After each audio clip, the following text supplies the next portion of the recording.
ആപ്കി അദാലത്തിൽ film star Nawazuddin സിദ്ദിഖിന്റെ മേലുള്ള കുറ്റാരോപണം ഇദ്ദേഹം കോൺട്രവേഴ്സിയൽ ആളാണ് എന്നുള്ളതാണ്.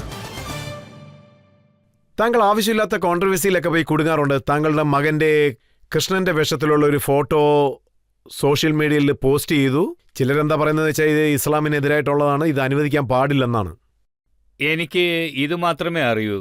എൻ്റെ മകൻ ആദ്യമായി പെർഫോം ചെയ്തു സ്കൂളിൽ. ആസ് എ ഫാദർ എല്ലാവർക്കും പോലെ തന്നെ എനിക്കും.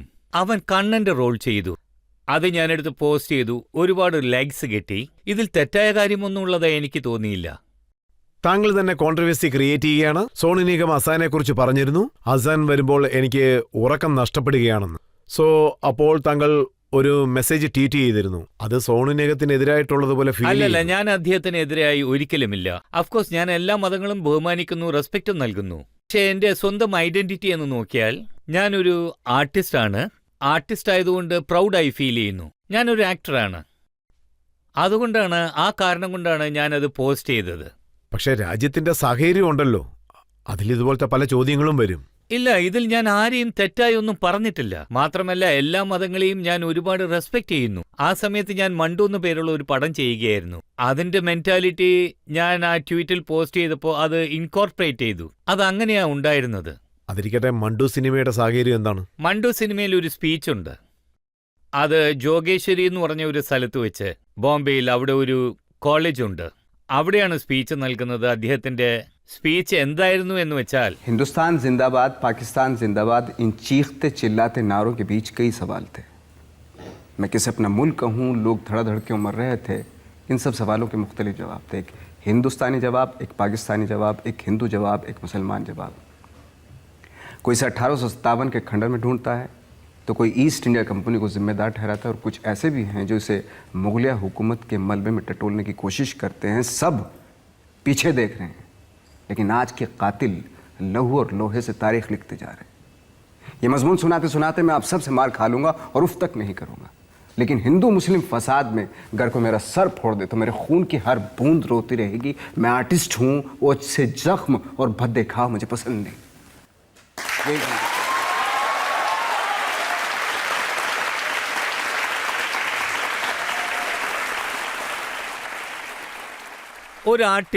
ഒരു ആർട്ടിസ്റ്റായി ഇരിക്കുന്നത് കൊണ്ട് നോക്കൂ, ഒരു മനുഷ്യൻ എന്ത് ജോലി ചെയ്യുന്നു അവന്റെ ഐഡന്റിറ്റി നോക്കിയാൽ അതാണ്. അതിലൊരു സംശയം. താങ്കളുടെ ആക്ടിങ്ങും ഒപ്പം ചെയ്യുന്ന പ്രവൃത്തികൾ മൂലം പ്രസിദ്ധനാകാൻ നോക്കിയാണ്. പക്ഷെ അത് നടന്നില്ല. ആ സമയത്ത് താങ്കൾ ഗ്രാമത്തിൽ രാംലീല ചെയ്യാൻ വേണ്ടി പോയി. പക്ഷെ അവർ ആ റോൾ ചെയ്യാൻ അനുവദിച്ചില്ല. പക്ഷെ അത് ഒരാൾ മാത്രമാണ്. പക്ഷെ 99% ജനങ്ങൾ ഞാൻ അത് ചെയ്യണമെന്ന് ആഗ്രഹിച്ചു. അവിടെയുള്ള എല്ലാ ജനങ്ങളും എന്നെ ഒരുപാട് സപ്പോർട്ട് ചെയ്തു. പക്ഷെ ഇത് കുറച്ച് വിചിത്രമായിട്ടില്ലേ, ഇത്രയും വലിയൊരു ആർട്ടിസ്റ്റ് ഗ്രാമത്തിൽ പോയി രാംലീല ചെയ്യാൻ?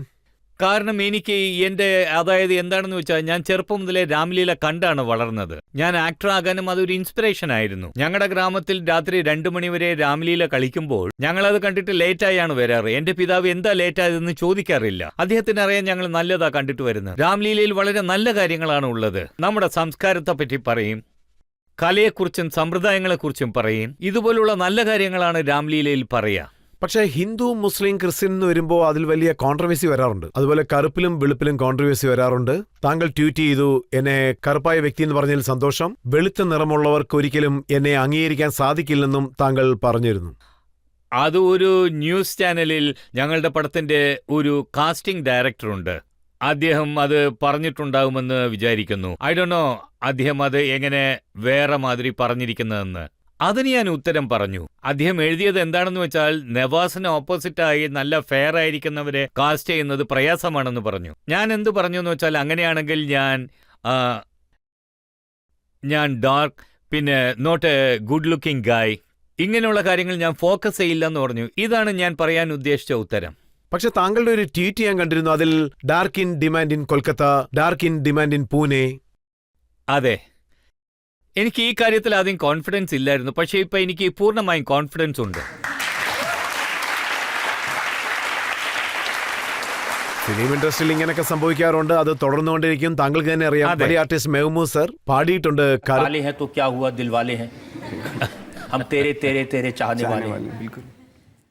താങ്കൾക്കും അങ്ങനെയാണോ തോന്നുന്നത് കറുപ്പായ എന്താണെന്ന്? ഇത് എനിക്ക് നന്നായിരിക്കുമെന്ന് തോന്നിയത് ഞാൻ വിദേശത്തേക്ക് പോകുമ്പോൾ അവിടെ ജനങ്ങൾ ഞങ്ങളെ കണ്ടിട്ട് ഹാൻസം ആണെന്ന് വിചാരിക്കും.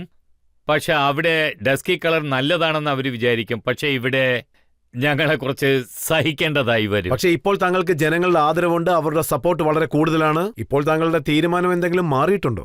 എനിക്ക് വളരെ സന്തോഷം തോന്നുന്നു. പക്ഷെ ഞാൻ ജനങ്ങളോട് ഇത് പറയാൻ ആഗ്രഹിക്കുന്നു.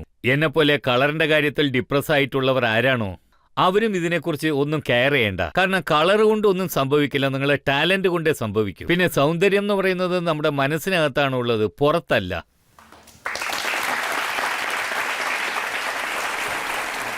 ആ, ചോദിക്കൂ. സാർ, എന്റെ ചോദ്യം, ബജ്രംഗി ഭായ്ജാനിൽ ഒരു സ്പീച്ച് നൽകിയിരുന്നില്ലേ? അതേപോലെ ഇവിടെ ഒരു സ്പീച്ച് തരണമെന്ന് ആഗ്രഹിക്കുകയാണ്. कराची से अंदरून क्या कर रहे साइड में जो भाई कराची से अंदरून मुल्क के लोग अपने एक बार और ले लूं.